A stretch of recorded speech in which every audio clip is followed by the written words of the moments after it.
سەبارەت بەم بابەتە میوانمان دکتۆرە سۆلاف ئاکرێی پسپۆڕ لە یاسای دەستوری و هەروەها مامۆستای زانکۆ لەگەڵمانە ئەم بەیانیە بەخێرهاتی دکتۆرە. سپاس بۆ جەنابەت دکتۆرە.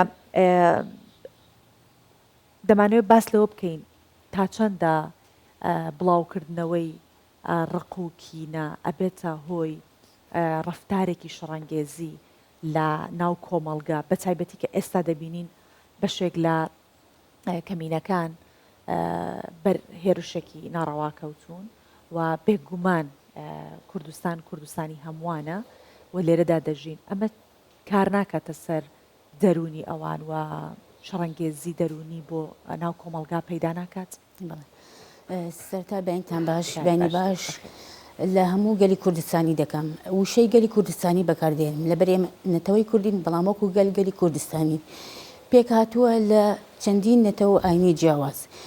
گەلی کوردستان بەم مۆزاییکە جوانە، بەم هەمە جۆریە، بەم فرە نەتەوەی و فرە ئاینی و فرە زمانە جوانە. ئەم فرە نەتەوەی و ئەم فرەی و هەمە جۆریە دەبێت بێتە مایەی دەوڵەمەندکردنی کولتوری کوردستانی، نەک بێتە مایەی ململانیە و ڕقوکینە و ڕەفتاری ناخۆش یاخود هەر ڕەدفعلێکە بێ لەسەر هەر وتارێک. يعني صراحة هەرێمی کوردستان حکوومەتی هەرێمی کوردستان هەر لە سەرەتای دامەزراندنیەوە جەختی کردەوە لەسەر پاراستنی مافی پێکهاتەکان وەکو چۆن بڵێ چارەسەرکردنی ئەو تاکڕەویەی کە هەبوو لەلایەن ڕژێمی باسەوە پێش ساڵ 91 بۆیە جەختیان کردەوە لەسەر پاراستنی مافی پێکهاتەکان. بینیمان بە چەندین جیاواز بە چەندین ڕێگا، بۆ نمونە دابینکردنی کورسی کۆتا لە پەرلەمانی هەرێمی کوردستان، هەروەها جەختکردنەوە لەسەر نوێنەرایەتیکردنی پێکهاتەکان لە دام و دەستگاکانی حکوومەت لە پلەی وەزیر بێ ئیتر یاخود هەر پلەیەکە بێ، بەڵام پێکهاتەکان هەمیشە بەشێک بوونە لە حکوومەتی هەرێمی کوردستان. دکتۆرە پێشەوەی کە بینە سەر ئەوەی کە لە دام و دەستگا معنیەکانی هەرێمی کوردستان چۆن مامەڵە لەگەڵ پێکهاتەکان کراوە، بەڵام باس لە ئیرهابی فکری بکەین، چونکە ئێمە هەمیشە باس لە تیرۆرکردن ئەکەین، باس مەترسیەکانی تیرۆرکردن ئەکەین، باسی مەترسیەکانی ئیرهابی ئەکەین. تەنیا تیرۆرکردن و ئیرهاب ئەوە نییە کە تۆ چەکێکت پێ بێ بەرامبەرەکەتی پێ بکوژی. ئیرهابی فکری بە ئەندازەی بە بارتەقای تیرۆرکردنی کەسێک مەترسیدارە. ئەمە تا چەند دەبێتە هۆی ئەوەی کە بڵاوکردنەوەی ئیرهابی فکری لە ناو کۆمەڵگای کوردی دروست بکات، ئەم بڵاوبوونەوەی ڕقوکینە؟ بەڵێ بێگومان بڵاوکردنەوەی وتاری کەراهیەت و بڵێن ڕقوکینە کارگیری دەبێت لەسەر ئەو پێکەوە ژیانی کە هەیە، ئەو ئارامەیە کە هەیە، ئەو سەقامگیری کە هەیە لە هەرێمی کوردستان. یعنی من هەمیشە تەنانەت بۆ قوتابیەکانشم دەڵێم ئەو پێکەوە ژیانی هەیە لە هەرێمی کوردستان لە هیچ وڵاتێک نییە. یان بۆ نمونە لە فەڕەنسا کە داوای دیموکراسیەتەکە جێبەجێکردنی دیموکراسیەتەکە لە وڵاتەکانیکە کەچی خۆیدان نانات بە مافی بریتۆنس یاخود باسکەکان کە زمانی خۆیان بەکاربێنن. یان بۆ نمونە لە سویسرا بینیمان چەند ڕقوکینە هەبوو یاخود کاردانەوەیەک هەبوو دژی ئەوانەی مسلمانەکان کە بڵێن کاتێک ویستیان مزگەوت دروست بکەن. لە فەڕەنسا ڕموزی دینی لەناو قوتابخانە ینی پێڵێن کابانە ئەو هین ینی هەرچی ڕموزێک دینی هەبێ قوتابی نابێ لەبەری بکات. ینی ئەمانە هەمووی ئەوە لە هەرێمی کوردستان ئەو شتانە نییە. یعنی هەمیشە دائما ئەڵێم هەرێمی کوردستان لە ساڵ 91 بۆ سیف هەڤن بۆ ناوچەی ئارام نەک بۆ ینی تەنانەت کوردستانیەکان بۆ پێکاتە عێراقیەکانیش بینیمان لە دوای 2023 ئەو شەڕی تایبەتگەری هەبوو. هەمیشە هەرێمی کوردستان وەکو ناوچەیەکی ئارام بوو، داهاتن بۆ هەرێمی کوردستان جێگیر دەبوون. ئەو تاریخ بەڕاستی کە ئێمە لەم ماوەیە ینی تێبینیمان کرد ئەوە ینی لە ڕێگای بڵێن سوۆشیال میدیایە. سوۆشیال میدیایش فەزایەکی زۆر فراوانە، کۆنتترۆل ناکرێ لەسەری. بەڵامەوە پێناسەی هەموو گەلی کوردستان ناکات. بێگومان کۆمەڵانی خەڵکی دەروون نەخۆشن کە دەیانەوێت هەمیشەش مەبەستیان بووە هەر ڕووداوێک بقۆزنەوە بۆی کە ئەو پێکەوە ژیانە جوانی کە لە هەرێمی کوردستان هەیە بیشێوێننجا ئەگەر بە چڕنوک لێدانێکیش بوو بێت. بێگومان ینی تەنانەت ئەوانەی کە لە سوۆشیال میدیان دەبینی ئەو بوێرەیان نییە ناوی خۆیانش بەکاربێنن یعنی لە ژێر ناوێکەوە لە ژێر ناونیشانێکەوە خۆیان شاردوێتەوە لەوانەیە ئەسڵان خۆی برادریشی هەبێت دۆستیشی هەبێت لە پێکاتەیەکی کە و ڕۆژانیش مامەڵی لەگەڵاکە بەڵام جورئەتی نییە لە بەردەمیە بەڕاستی قسە بکات بەو شێوەی معنی ئەمە سوشیال میدیا هەندێک جار دەبینین ئینسان تووشی دووڕوویی دێنێت یعنی جورئەتی نییە بەڵام بەو شێوەیە هینەکات ئەو تارانەی هەیە وەکو وتت نەخۆشیێکی دەرونی هەیە بەو شێوەیە بڵاوی دەکاتەوە بەو شێوە تعبیرەکە لە ژێر ناونیشانێکی ئازادی ڕادەربڕی نەخیر ئازادی ڕادەربڕین وان نابێت ڕادەربڕین بەو شێوە ئەبێت کە تۆ زەرەر نەگەینی بەوەی بەرامبەر ئەویش ئازادە ئەویش مافی خۆی بەرگری لە خۆی بکات ئازادی ڕادەربڕین بۆ مانایە نەکە تۆ ئازادی بەرامبەرەکەت بە هەموو شێوەیە پێشێل بکەی بە ناوی ئەوەی کە تۆ ئازادی ڕادەربڕینت هەیە ئەو ممارەسەی توقوسا تایبەتەکانی نەتەوەی خۆی نەتوانێت بکات و بە خۆی بڵێ من ئازادی ڕادەربڕینم هەیە من کوردە یان بەو بیرە دەمارگیریە بیرکاتەوە من کوردم و کوردستانیم ئێرە بەس جێگیر بەڵکی کوردستانە یعنی لێرە بە ئەبێ شتێکیش بزانین پێک هاتەکان ئەوانەی کە پێکاتەی بڵێن کە جیاوازن لە ڕووی کولتوریەوە لەگەڵ ئەوانی کە زۆرینەن لە هەر کۆمەلگایەک ئەوە مانای ئەوە نییە ئەگە ژماری لە ڕووی ژمارەوە کەمترە مانای ئەوە نییە مافی کەمترە نەخێر ئەو هاوڵاتیە هاوڵاتی ئەم ناوچەیە ئەرکی حکوومەتە هەموو مافەکانی و ئیمتیازاتی جێبەجێ بکات هەروەها پێکاتەکەیش کاتێک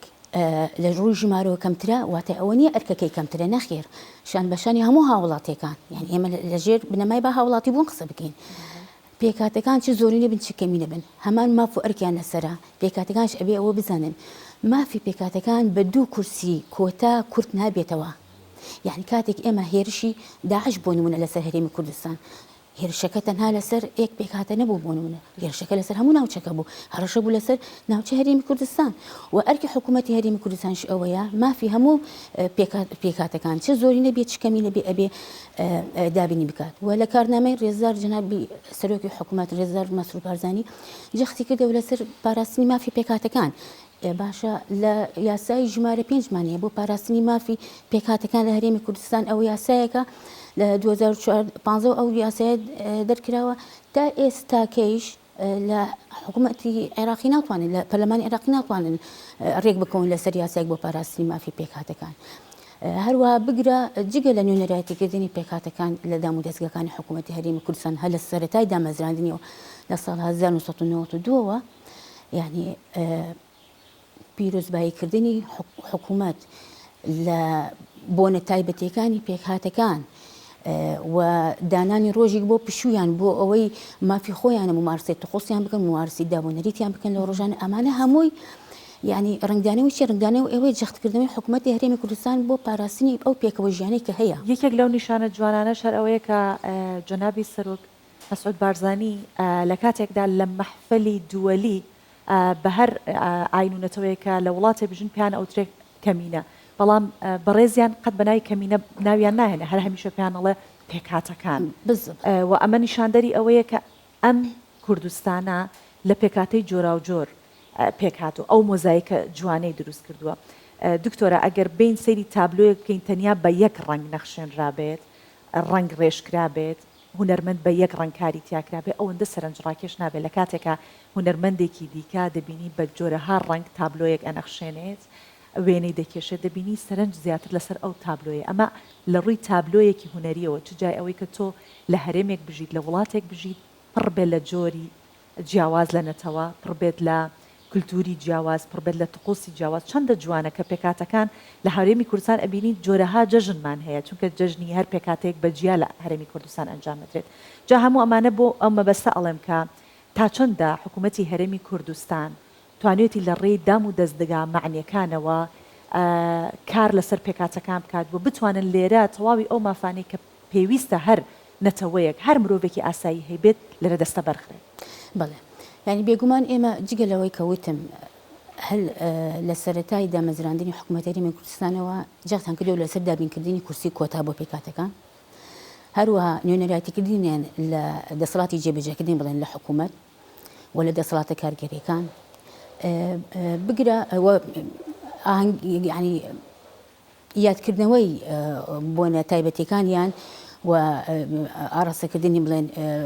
پیرۆزبایی بۆ پێکهاتەکان جگەلەوە ئێمە لە ڕووی ینی لە ئاستی وەزارەتەکانش بۆ نمونە وەزارەتی ئەوقاف لە وەزارەتی ئەوقاف بەڕێوەبەراتی گشتی پێکەوە ژیان هەیە هەمیشە جەخت ئەکەنەوە لەسەر ئامادەبوونی نوێنەرانی پێکهاتەکان لە هەر بۆنێکی پێکهاتە یعنی بۆ نمونە یادەکە هی یێزیدەکانە هەموو پێکهاتەکان هێرێمی کوردستان دەچن ئەو یادە دەکەنەوە یادەکەی پێکهاتەی کردستیانە بە هەمان شێوە هەمویان بەشدار بنشان بەشان یەکتری و لە ڕووی وتارەکانیەوە لە ڕووی بەیاننامەکانیەوە ئستینکارکردنی هەر ڕەفتارێک یاخود هەر وتارێک دژی ئەم پێکاتانە یعنی هەمیشە جەختیان کردوتە لەسەر ئەم لەسەر پێکەوە ژیان لەسەر پاراستنی ئەم سەقامگیریە یعنی جیاوازیکردن لە نێوان پێکاتەکان لە ڕووی کولتوری و لە ڕووی تایبەتمەندی کولتوریان واتای ئەوە نییە کە بێتە مای ململانێ بەڵکو ئەبێ بێتە مایەی دەوڵەمەند بوون ینی هەرێمی کوردستان بۆ مۆزاییکە جوانە بۆ هەموو فرە زمانە فرە ئاینە ئەمە ئەبێتە کەناڵێک بۆ دەوڵەمەندبوونی منداڵی کورد تاکی کورد یعنی ببرە بۆ ئەو مستەلحە لەوانەیە بە زمان عەربی بەکاربێنمە هەموو جەر ئەڵێم الاختلاف لا يعني الخلاف لەوێ هەندێک چۆن بڵێ ئەتوانی یاری بە وشەکان بکەین جیاوازیکردن مانای ئەوە نییە کە بێتە ململانی بڵێ و لێرە یعنی لەوانەی جۆرە گلەیەکم هەبێ لەوانەیە پێکاتەکان خۆیان وایان کرد کە مەترسی هەبێ لە سەریان هەر لە سەرەتای ئەوەی کەوتیان دەرگای ئیتیحادی عێراقی هەڵەسێت بە هەموارکردنی یاسای هەڵبژاردننی هەرێمی کوردستان و لەوانی دەستکاری کورسی پێکاتەکان بی یەکسەر ئەوان مەترسی خۆیان دەربڕی یعنی ئێمە لێرە کێشەکە کێشەیەکی دەستوریە کێشەیەکی یاساییە دەستوریە یان سیاسیە یان یاساییە کامیان ئەوان چۆن بە دەستور یعنی بە یاسا بڵێن هینەکان لە ڕێگای طبعا تۆ قراری بڕیاری دادگای فێدرالی یعنی ئەوە وای کرد وای پێشاندا کە ئەنەما بڕیارەکە بڕیارێکی پەرلەمانیە یعنی ئەرکی دادگای ئیتیحادی ئەوە نییە یاسا هەموار بکاتەوە بەڵام لە بڕیارێکی سیاسی بڕیارەکە سیاسیە بەڵام بڕیارەکە خەلفیەکەی سیاسیە بەڵام ڕنگدانەوەکەی تەشریعیە لەبەر ئەوەی بووە مای هەموارکردنی یاسای هەڵبژاردننی هەرێمی کوردستان یعنی ئەوە ئەنجا لێرە ئەبێت پێکاتەکان بە زۆرینە و کەمینە ئەو شەڕە دەستوری شەڕ یاساییە بکەن لەگەڵ دادگای ئیتیحادی لەبری ئەو سەرقاڵبوونی خۆیان و مەترسیان لەو وتارە کە دەوتریە هەندێک وشە بەکاردێنی لە ڕێی سۆشیال میدیا هەرێمی کوردستان ئەبێ بە یاسا جەخت بکات و لەسەر مافەکانی خۆی چەندین ڕێگای دەستوری و یاسایی هەیە لە یاسای هەڵبژاردننی وڵاتەکان لە سیستەمی هەڵبژاردننی وڵاتە دیموکراسیەتەکانش پەیڕەو کراوە بۆ دابینکردنی مافی پێکاتەکان جگە لەوەی لە سیستەمی کۆتا یعنی بۆ نمونە پارتێکی سیاسی سەر بە پێکهاتەیەک کە لە ڕووی ژمارەوە کەمە بەشداری ئەبێ ئەکات لە هەڵبژاردن لێرە یاسای هەڵبژاردننی ئەو وڵاتە دەڵی چی دەڵی ئەگەر هاتوو 105 دەنگی هێناوە ئەو کاتە کورسێک وەردەگرێ تەنانەت ئەڵێ ئەم سەتادەیە ئەم ڕێژەیە پێکاتەکان ناگرێتەوە کەواتە لێرە لە دەنیمارک لە ئەڵمانیا لە چەندین دەوڵەتی کە ئەوڕۆپیشن لەبەرەوەی پێکاتیان هەیە لە ڕووی ژمارەوە کەمن ناتوانن ژمارێکی زۆر وەرگن لە دەنگدەران بەڵام مافیان پارێزراوە و نوێنەریان هەیە لە ئەنجومەنی نوێنەران بەبێ ئەوەی کورسی کۆتاییان هەبێت بەڵێ دکتۆرە بێگومان بانێکە و دوو هەوا ئێستا لە کوردستان نابێ ئەو کورسیە هەبێت بەڵام لە پەرلەمانی عێراق هەمان کورسەکان هەیە بۆیە هەمیشە لەگەڵ عێراق و لەگەڵ دادگای فیدراڵی ئێمە دەزانین کە جۆرەها کێشە لەگەڵ هەرێمی کوردستان هەیە دکتۆرە سۆلاف کاکەی پسپۆر لای یاسای دەستوری و مامۆستای زانکۆوان بەیانی میوانی ئێمە بووی زۆر سپاس دەکەین بە هیوای ئەوەی کە لە کوردستانێکی پڕ لە ئاشتی پێکەوە بژین و هەمیشە باڵی خۆشببختی و ئاشتی بە سەرسەری هەموو گەلانی کوردستان بەرەفراش دەبێت زۆر سپاس بەیەوەش